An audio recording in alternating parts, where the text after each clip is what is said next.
wabarakatuh. Apa kabar Anda semua? Kembali berjumpa dengan saya, Hersbono Arif, dari Forum News Network. Mulai sekarang ini, bila Anda mau mengkritik atau bahkan menyatakan perbedaan pendapat dengan anggota DPR, Kejaksaan, Polri, dan pemerintah daerah, Anda itu harus benar-benar berhati-hati. Perhatikan betul dan teliti kembali apakah kritik Anda itu atau masukan dan perbedaan pendapat Anda itu bisa dimasukkan dalam kategori menghina kekuasaan umum dan lembaga negara. Saya nggak menakut-nakuti ya, ini karena soal-soal itu sekarang itu diatur dalam draft final rancangan kitab Undang-Undang Hukum Pidana yang diserahkan oleh pemerintah kepada DPR. Seperti kita ketahui, RKUHP ini, rancangan KUHP ini lama tersendat dan menuai kritik dari berbagai kalangan. Itu kan pemerintah akhirnya itu sekarang ini menyerahkan kembali revisi berupa draft final dari KUHP tadi. Hal itu dilakukan oleh pemerintah pada hari Rabu kemarin, tanggal 9 November 2022, sehari menjelang hari peringatan Hari Pahlawan ya. Wamenkumham, Wakil Menteri Hukum dan HAM, Edward Omar Syarif Hiaric itu menyerahkan revisinya kepada Komisi 3 DPR RI. Rancangan undang-undang tersebut, kata Hiaric, sudah disempurnakan dan sudah melewati masa sosialisasi kepada publik. Ada 50 pasal yang diperjelas setelah sebelumnya ditarik oleh pemerintah untuk dilakukan penyempurnaan. Walau sudah disempurnakan, namun Hiaric tidak menafikan masih akan tetap menghadapi penolakan dari masyarakat. Saya kira tidak mungkin 100% masyarakat Indonesia puas dengan RUU KUHP rancangan kitab Undang-Undang Hukum Pidana ini. Tetapi kami telah mencoba mengakomodasi berdasarkan dialog publik. Jadi ada sekitar 50 item perubahan. Itu penjelasan dari Edward Hiaric. Jadi waktu dia menyampaikan secara umum di Undana di Kupang, Nusa Tenggara Timur ya. Seperti kita ketahui, pemerintah dan DPR itu sebelumnya itu punya target rancangan kitab undang hukum pidana ini sudah bisa disahkan pada masa akhir persidangan DPR pada bulan Juli lalu. Ya, ini kalau berhasil ini memang akan menjadi salah satu legacy atau keberhasilan dari pemerintahan Jokowi, karena rancangan kitab undang-undang hukum pidana ini adalah PR lama, bahkan sudah melewati 7 presiden ya. Ini belum berhasil diselesaikan. Nah, ini bahkan sekarang ini ketika tadinya targetnya itu bulan Juli akan disahkan, itu banyak sekali muncul berbagai protes ya, keberatan, protes, dan kemudian pemerintah menarik kembali untuk disempurnakan. Keberatan utama itu karena proses penyusunan rancangan KUHP ini dinilai tidak transparan dan tidak disosialisasikan kepada publik. Publik tidak dapat mengakses draft RUU tersebut. Di luar itu yang paling banyak mendapat sorotan adalah rancangan KUHP ini, Undang-Undang KUHP ini dianggap membatasi kebebasan berekspresi. Kalangan media dan kelompok-kelompok masyarakat sipil ini mereka menilai bahwa kitab Undang-Undang Hukum Pidana ini bisa digunakan oleh penguasa untuk memberangus kebebasan berekspresi dan mengekang demokrasi. Kan semangatnya mengapa kita harus membuat KUHP yang baru ini, karena kita selama ini masih menggunakan kitab Undang-Undang Hukum Pidana warisan Belanda. Tentu saja berbeda sekali ya kalau Belanda dulu membuat kitab Undang-Undang Hukum ini untuk negara-negara kolonial. Dengan begitu dia tentu saja undang-undangnya itu tidak bersifat demokratis, bahkan justru menekan dan membatasi kebebasan berekspresi. Nah, pasal-pasal yang jadi keberatan itu ternyata masih terus diadopsi oleh pemerintah dalam draft yang diajukan ini.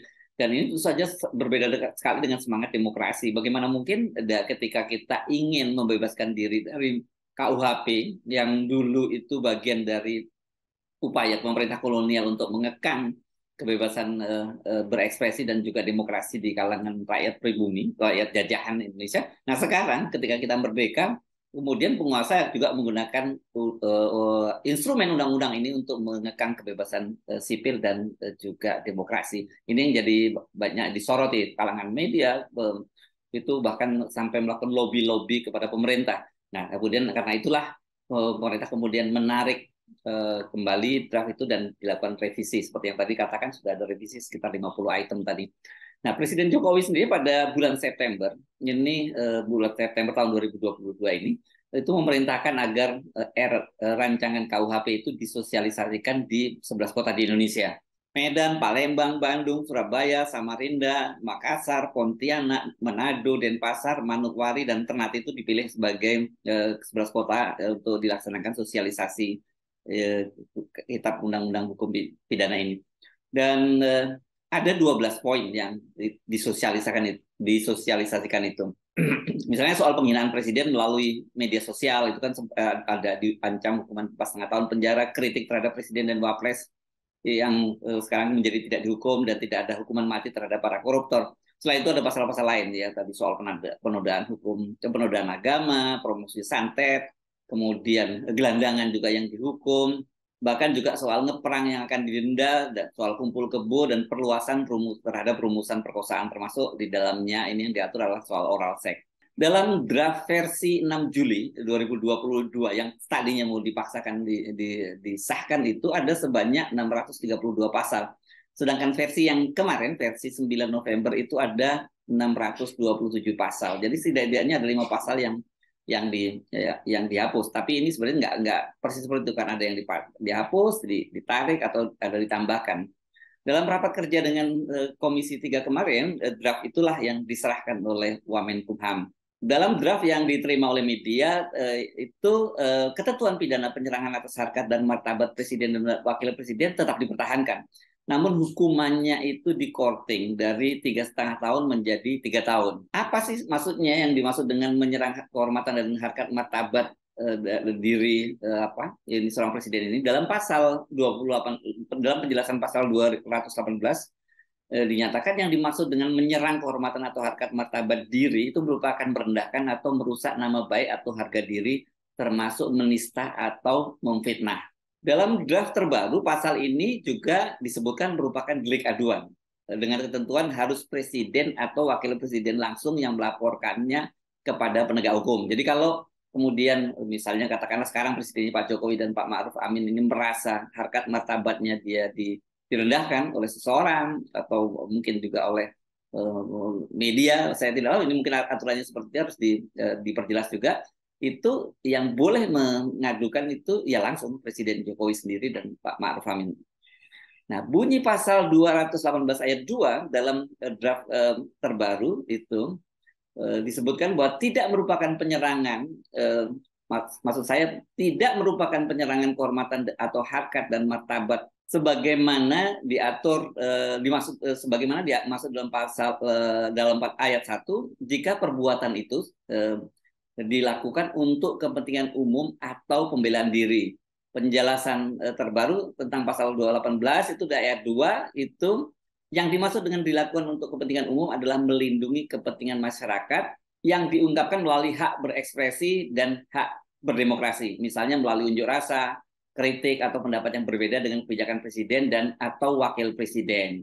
Jadi kalau ini clear ya, jadi artinya kalau Anda sedang melakukan unjuk rasa, kemudian Anda mengkritik presiden dan ada ekspresi yang lain itu dianggap bukan merupakan penghinaan gitu. Termasuk juga kritik atau beda pendapat dengan presiden itu tidak dimasukkan sebagai penghinaan.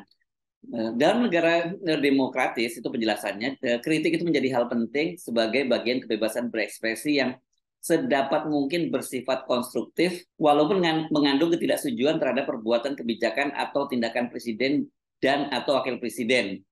Pada dasarnya kritik dalam pasal ini merupakan bentuk pengawasan, koreksi dan saran terhadap hal-hal yang berkaitan dengan kepentingan masyarakat. Ini beda ya dengan rumusan sebelumnya, itu kan kita diminta agar melakukan kritik itu harus memberikan solusi.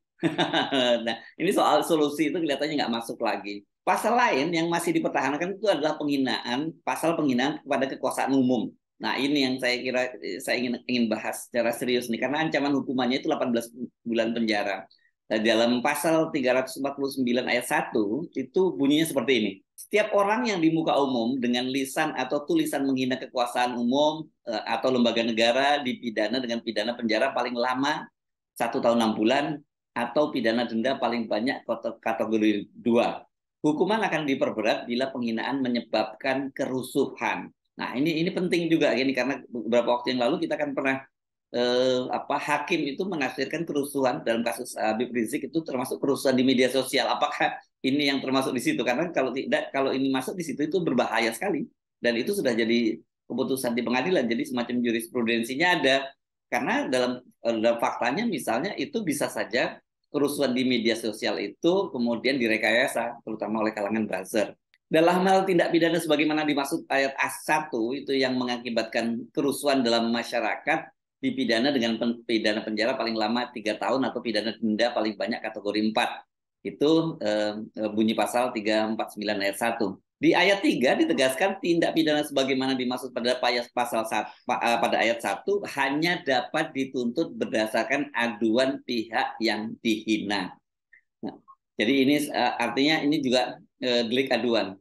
Hukuman akan diperberat lagi bila penghinaan itu dilakukan menggunakan sosial media dengan ancaman 2 tahun penjara, yakni itu diatur dalam pasal 350 ayat 1.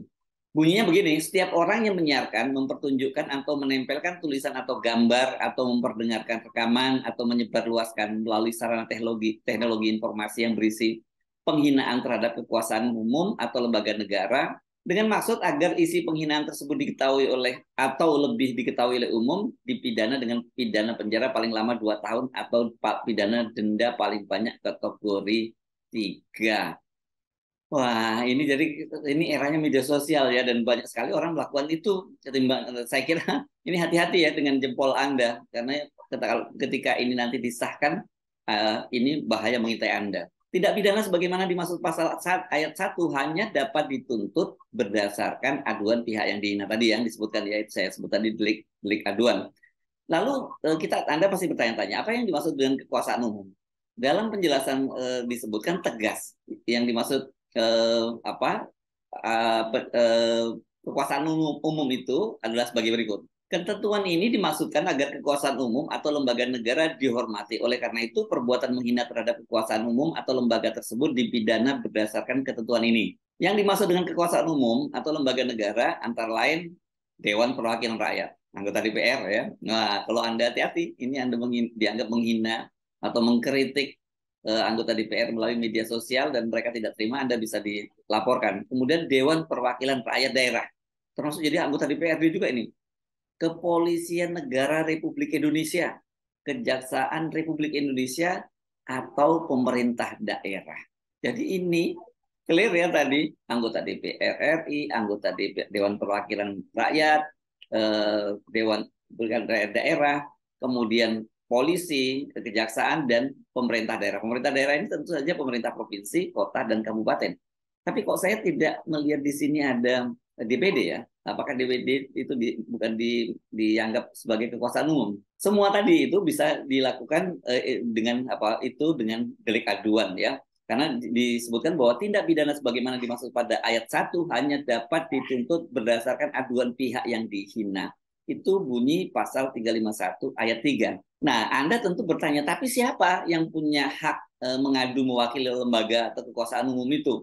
Karena kalau tidak itu, wah semua mereka bisa mengadu dulu. Apakah ini ketua DPR? Apakah itu Kapolri, Kajati, Gubernur, Wali Kota atau Bupati? Itu tidak dijelaskan di dalam dalam RKUHP tadi, rancangan kitab undang-undang hukum pidana tadi. Nah, karena tidak ada penjelasan, saya kira ini menjadi multitafsir gitu ya. Apakah nanti semua anggota DPR, kemudian anggota Polri, anggota maksud saya pegawai kejaksaan, pegawai Pemprov, pegawai kota dan kabupaten itu semua jika dia mendapatkan misalnya ada orang yang dianggap menghina lembaganya, kemudian dia bisa mengadukan. Ataukah ini harus melalui proses misalnya melalui bupati setempat atau wali kota setempat atau gubernur atau ke atas lah, termasuk juga misalnya Kapolri, terus kemudian Jaksa Agung atau Ketua DPR. Ini saya kira yang penting juga untuk diperjelas ya. Kalau tidak ini bisa berbahaya dan multitafsir. Dan ini bisa nanti setiap hari akan ada pengaduan ini karena sekarang kan eranya media sosial. Karena itulah seperti di awal percakapan kita saya mengingatkan mulai sekarang kita mesti berhati-hati karena ini ya berbeda dengan pasal penghinaan harkat dan martabat presiden yang tadi kan jelas diatur bahwa kalau dia unjuk rasa, kemudian kritik atau perbedaan pendapat itu tidak dikenakan pidana. Sementara kalau yang berkaitan dengan kekuasaan umum dan lembaga ini tidak dijelaskan. Dan tadi juga kalau dalam kasus presiden itu kan jelas bahwa yang boleh mengadukan itu hanya presiden dan wakil presidennya sendiri. Nah, sementara kalau untuk kekuasaan umum itu apakah semua orang yang berada dalam lembaga itu, semua institusi itu berhak untuk mengadukan jika dia menemukan sebuah konten atau sebuah unggahan yang dianggap itu merupakan penghinaan terhadap martabat dan dari harkat dan martabat dari kekuasaan umum tadi. Jadi sekali lagi, mulai sekarang Anda mesti berhati-hati. Awasi jempol Anda. Sekarang ini orang lebih banyak berbicara lewat jempol daripada lewat mulutnya ya. Saya Hersubun Arif dari Forum News Network. Sampai jumpa lagi. Wassalamualaikum warahmatullahi wabarakatuh.